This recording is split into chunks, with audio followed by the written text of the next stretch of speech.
નમસ્કાર મિત્રો આપની સાથે હું છું પિનાલગીરી ગોસ્વામી। આજના વેધર એનાલિસિસમાં વાત થશે આજે તારીખ 8 ઓગસ્ટથી લઈને 25 ઓગસ્ટ સુધી ગુજરાતમાં કેવું રહેશે હવામાન। અત્યારે શું હાલમાં વરસાદની પરિસ્થિતિ સર્જાશે?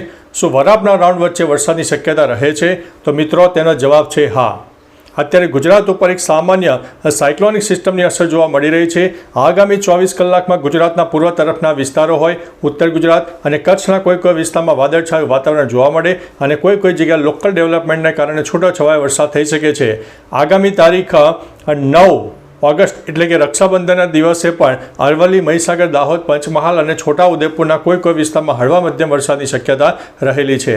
મહત્વનું છે કે મિત્રો એક વરસાદની સિસ્ટમ ધીમે ધીમે ગુજરાત તરફ આગળ વધી રહી છે, પરંતુ તે ધીમી ગતિ આગળ વધતી હોવાને કારણે તેની એકદમ વધારે અસર એકદમથી આપણને જોવા નહીં મળે। મહત્વનું છે કે આજે તારીખ 8 ઓગસ્ટ છે, તો આજે 8 ઓગસ્ટ ગુજરાતના 80% વિસ્તારમાં વરાપનો રાઉન્ડ જોવા મળશે, પરંતુ ગુજરાતનો જે પૂર્વ તરફનો વિસ્તાર છે, દક્ષિણ પટ્ટો છે, ઉત્તર ગુજરાતનો પૂર્વ તરફનો વિસ્તાર છે, તેમાં એક વાદળછાયું વાતાવરણ બનવાનું શરૂ થઈ જશે।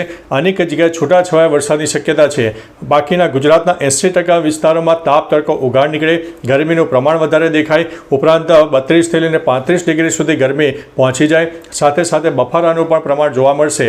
મહત્વનું છે કે મિત્રો આગામી 10 દિવસ સુધી પણ આપણને ચોક્કસથી આવું ને આવું વાતાવરણ જોવા મળે, પરંતુ તારીખ 16 ઓગસ્ટની આસપાસથી એક મજબૂત સાયક્લોનિક સિસ્ટમ સક્રિય થાય, જે સૌરાષ્ટ્રના દક્ષિણી પટ્ટા હોય, દક્ષિણ ગુજરાત હોય, ગુજરાતનો પૂર્વ તરફનો વિસ્તાર હોય અને મધ્ય ગુજરાતના મોટાભાગના વિસ્તારોને આવરી લેશે। અને આ જે સિસ્ટમ છે ગુજરાતના 50થી લઈને 80% વિસ્તારમાં વરસાદ આપશે। એટલે 16થી લઈને 22 તારીખનું જે સેશન છે, ચોક્કસથી એક વરસાદનો નવો રાઉન્ડ આપણને મળવાનો છે।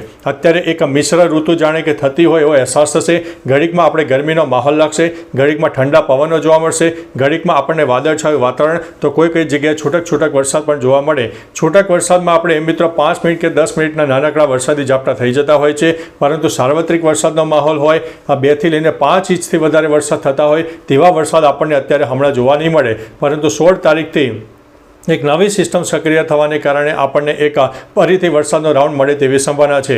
મહત્વનું છે કે ગુજરાતમાં સરેરાશ વરસાદનું પ્રમાણ 63-64%થી વધારે ચાલી રહ્યું છે અને આવનારી 16 તારીખથી તેમાં નોંધપાત્ર વધારો થાય તેવી સંભાવના છે। બીજી તરફ ગુજરાતની નદીઓના જળસ્તરમાં પણ નોંધપાત્ર ઘટાડો થવા પામ્યો છે, કારણ કે ઉપરવાસમાં પણ વરસાદની તીવ્રતામાં નોંધપાત્ર ઘટાડો થયો છે। એટલે ગુજરાતમાં વરસાદ નહીં પડવાથી અને ઉપરવાસમાં પણ વરસાદ નહીં પડવાથી ગુજરાતની નદીઓ અને ડેમમાં જળ સપાટી નીચે આવી રહી છે। બાકી મિત્રો તમારા વિસ્તારમાં વરસાદનું પ્રમાણ કેવું છે?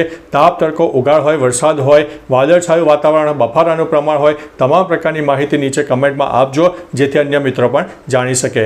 તો ચાલો મિત્રો ફરીથી વરસાદની લેટેસ્ટ ઇન્ફોર્મેશન સાથે મળતા રહીશું। ત્યાં સુધી અમને રજા આપશો। નમસ્તે।